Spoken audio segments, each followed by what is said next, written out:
chapter Tzaddik Aleph. Tzaddik Aleph. 91. Laws of milk and meat. Here we talked about, so far, what if milk and meat just touch each other? Wash them off. If you know you're going to have to wash them off, then don't let them touch each other, because maybe you'll forget to wash them off. If meat touches bread or milk touches bread, then you've got a big problem. That bread can never be eaten with the other type. Last time we learned law number Daled. And we learned the laws about what if the milk and meat are boiling hot.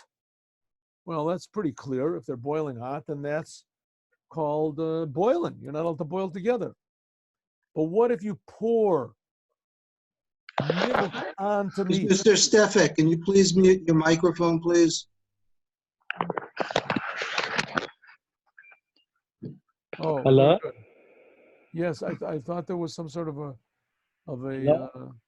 earthquake or something. Somebody's dragging their sound effects. Hello, Rebbe. Yeah, Hello, please mute. I hear you. It's Yisrael Stipik, remember, from the Chevra Kedisha, the Burial Society, you remember? How are you? Oh, good. We're learning now, okay? Let's just learn. I can hear everything. Thank you, Rebbe Bolton. I'm listening. Shalom, Shalom Hurwitz, the Gaon Shalom Hurwitz. Wonderful. Okay, let's just learn the Torah because we don't have a lot of time, Please, okay? please mute your microphone. I'm listening. Okay, sorry to disturb. No problem. Turn off the microphone if you can so that there's no external sound, okay? Thanks. Yeah, sorry. Thanks a lot, Craig. Yisrael. Yeah, thank you, Rebbe Bolton. Mashiach Hashav. How's Rebbe Gapni? Good. Wonderful, Yisrael. Let's turn off your microphone, Yisrael. Thanks a lot. I did good. Hold on. I did good. Sorry. Daled. We're learning law of Daled. What do we learn in law of Daled? Milk and meat that are boiling. They touch each other. Good. What if you pour milk onto boiling meat, or you pour cold milk onto boiling meat, or you pour cold meat, let's say soup, on boiling cheese? So it's the same thing. If the bottom one is hot, we say both of them are hot. What if it's the other way around? What if the bottom one is cold? So then we say that makes both of them forbidden, called kadei klipa. Kadei klipa means just a little shell. So if so, we learned here two laws in Daled. We learned the law of tatua gover, the bottom one. The temperature of the bottom one determines what the top one is. If the bottom one is hot, then they're both hot. If the bottom one is cold, it's both cold. And we also learned the law of what's called kadei klipa, making something forbidden, only a shell, klipa. We said the definition of this kadei klipa is that if you cut it, you shave the thinnest amount you could shave of the, let's say, the meat or the cheese, and it still all holds together. That's called kadei klipa. Okay, so you pour, let's say you have a piece of hot meat, and you put it on a piece of a cold cheese. Put it on cold cheese. So what do we say? Because the bottom one is cold, so it's sort of like both of them are cold, but nevertheless, the top piece does become a little bit forbidden, this meat. It's called kadei klipa, only the size of a klipa.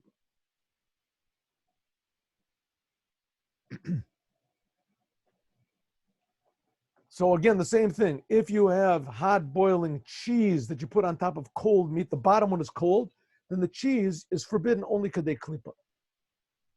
Good. Okay, let's go. Hey. Let's do law number. Hey, maybe we can take this. Can we get this picture, this traveling picture off the thing here, please?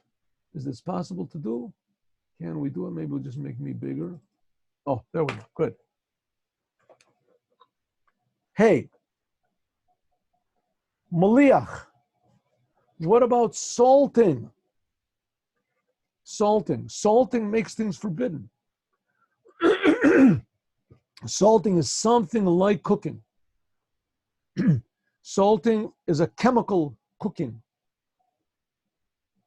Things that are salted together, they merge together. The salt makes it merge. So for instance, you have a piece of meat that is heavily salted and you put cheese on it, so that meat could become forbidden. There's going to be a big argument if we say also, do we say tato agavar by salting also? Do we say that if the salted one is on the bottom, then that makes it all forbidden? We'll see. There's also another entire topic, which sometimes is learned before this, and it comes early in the Shulchan Aruch, the laws of salting meat. But there is talking more about salting meat to get the blood out of it. The very interesting laws. Also complicated laws, but that's not what we're learning over here.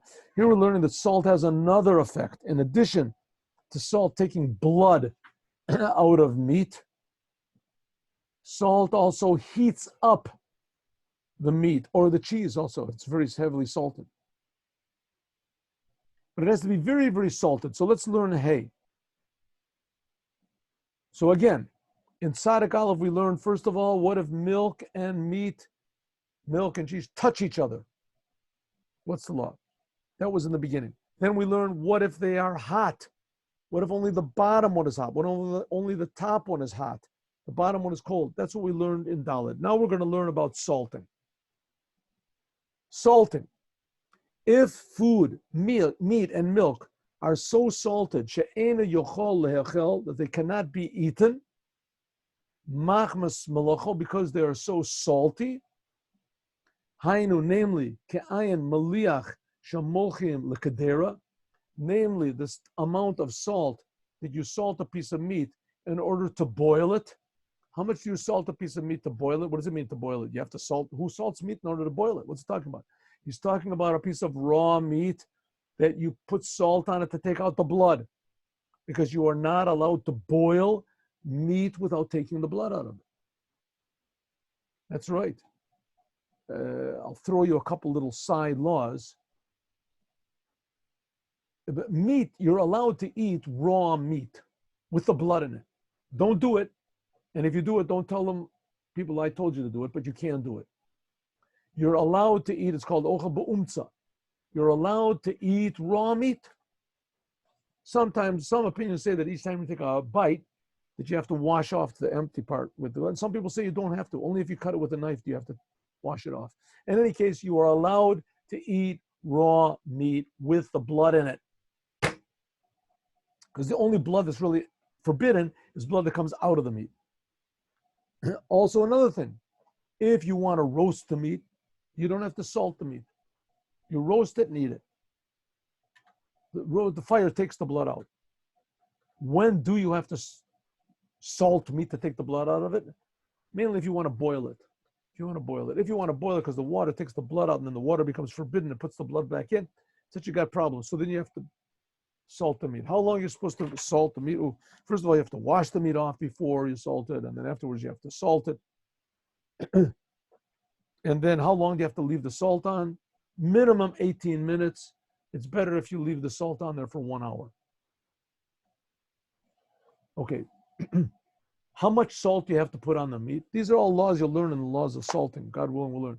You have to put enough salt that it sort of covers over the piece. It sort of covers the piece over with a thin layer. It's the salt everywhere. You have to salt the piece that it covers the piece over. So that's the type of salting that you salt for boiling. Because we said the only way you can boil meat is if you salt it first. So let's go back to the law. Salt, if milk and meat are so salted that you cannot eat them because of the amount of salt, namely how much salt is unedible, right? Ka'in, something similar to the salting that you salt a piece to take the blood out of it, to boil it. Vishaha kadei malicha, and there's going to be an argument between the machaber and the Roma. We're going to see the Roma in a second. And the meat waits the amount of time that salting works. In other words, after 18 minutes, you salted a piece of meat. Let's not talk about cheese for now. You salted a piece of meat, and the salt was on there for 18 minutes. After that, it's considered to be boiling hot. Kol zaman shelo edicho, all the time that you did not wash the salt off, it's called eno nechol machmas molcho. It is called that it is not edible because of the salt and is considered to be boiling hot. We'll see what the law is in a second. So what does the Mechaber say? You put salt on a meat, put salt on meat, enough to cover it over, and if that's enough to take out the blood, and a thin layer all over the meat, and you leave that salt on, after 18 minutes, that meat is dangerous. If milk touches it, that meat is considered to be boiling hot. And if milk touches it, then it's going to be forbidden. We'll see how much forbidden and everything. There's also arguments about that. But forbidden. Don't do it. After 18. What about before 18 minutes? Don't do it, but no problem. If you did it, it's okay. Touch milk with meat. Says the Ramah, says the Moshe Islis, some people say that after 18 minutes, that the salt is dead. Lo mikra, it's not called boiling. When is it called boiling? Only before 18 minutes. The first 18 minutes, that's boiling. So the Mechaber says after 18 minutes, the salt is on the meat for 18 minutes. The meat is boiling hot. And if you touches milk to it, then you got problems. It's going to be forbidden. And the Ramah, Rav Moshe Islis, says not only before 18 minutes. Within those first 18 minutes, that's when the salt is really cooking. It's really active. That's when it's hot. Okay, what do? The tzarech gadol, if there's a big necessity, like a hefsed meruba, it's a big loss. Let's say you salted 1,000 steaks, put salt on 1,000 steaks, and somebody came in by accident and he sprinkled, cream cheese on them, on the salt. Well, if it was after 18 minutes, then you can say, well, the Ramah says it's okay, so it's okay. V'hu l'tzorech suda, if it's a big necessity and there's a big mitzvah you have to do with this meat, it's for a wedding or something, then you can rely on this lenient opinion that I just brought, that only up to 18 minutes is it considered to be boiling hot. Before that, after 18 minutes is dead. But if you haven't got any extenuating circumstances, do not be lenient at all. Even if you did not salt from both sides, only from one side, anytime you salted it, this much salting that cannot be eaten, and there's a thin layer of salt of the whole thing, it is considered to be boiling. So in other words, what's the final law? Doesn't make any difference if it's before 18 minutes or if it's after 18 minutes. You put that much salt on a piece of meat, then that meat is considered to be boiling hot in regard to milk touching it. If milk touches it, you got problems. Let's just do up to the big letters. But what if you didn't put that much salt on it, then it's considered to be cold. Some people say, yes, that ain't on a bakim, that we're not expert. And we should consider that even a little bit of salt, like how much salt you have to salt for roasting. How much salt do you have to put on meat for roasting it? None at all. You don't have to put anything on. The custom is to put a little bit of salt on the meat before you roast it. That's the custom. Sprinkle. So it says nowadays, we don't know how much meat is salt it takes to make a piece of meat boiling hot. So even if there was a little bit of salt on that piece of meat, raw meat, a little bit of salt fell on it, and there fell on it cheese, then we'll say that it is forbidden. But tov l'hachmer, it's good to be machmer in a place where there's no big loss. So let's just take our case. Let's take a very simple case. You have all these steaks, right? There's all these steaks. You have a kosher restaurant, and you have a big bar mitzvah, and the person comes in and he orders 200 steaks. You've got all these steaks. You stand to make a nice big profit. Every steak, $30 a steak, $40 a steak. You're going to make from every steak $20, $25 every steak. Right? You have all these 200 steaks. Great day. And what happens is is someone starts to salt these steaks. They put a little bit of salt, little tiny bit on the salt. You come in and say, what are you doing? He says, oh, I read in the books that the religious Jews, they salt their meat before they use it. But these steaks were already salted. These is already kosher. What are you throwing the salt away? Stop. You only just threw a little bit of salt on these steaks. It's no big deal, right? That's it. Then they go out they're going to come out, they're going to roast all these steaks. Before the bar mitzvah, they're just getting everything ready. A little tiny bit of salt is on these steaks. Then comes somebody else, and two workers, they have a big fight. One of them throws a whole thing of a bottle of milk at the other one, and the milk spritzes all over all the steaks. And you come in, you say, what's going on over here? Oh, he called me a name, he called me this. Well, what did you do? I threw this bottle of milk at him. And, well, where's the bottle of milk? Oh, it broke and it's all over the steaks. I said, whoa, what's going to be now? All over the steaks. Because it was raw steaks, you can just take them and wash them off, right? But there was a little bit of salt on there. And a little bit of salt might make it that it's boiled. Those steaks might be forbidden. Are they forbidden? It says, nah, no problem here. It says in the Ramah, it was after 18 minutes is dead. It says, yeah, but the Ramah says only if there's going to be a big loss. And this is a big loss. Not only that, all these steaks are for big rabbis. They don't want to hear that we're making all these leniencies. It says, okay, but listen, okay, good. And the fact is, it was within the first 18 minutes anyway.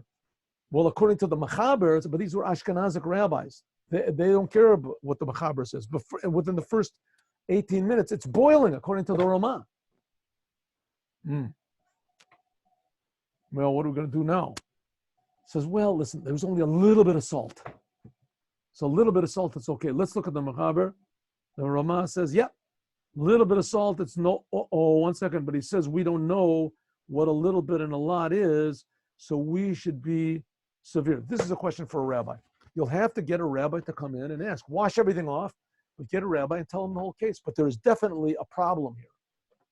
And it could be a multi-$1,000 problem that you've got. So that's why it's a good thing to know these laws, because you have to remember, why do we know the laws? Not just Judaism and to know what the laws are, and this have to play according to the game. This is what God wants. God is creating us. This is we're doing what the Creator wants. Forget about rewards and punishments. Forget about that. God is giving us everything. How can we demand anything from Him? We want to do what the Creator wants us to do.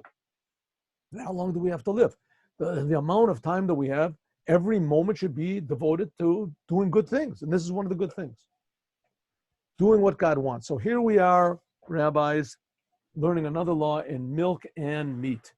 Tomorrow we will have a class at 8.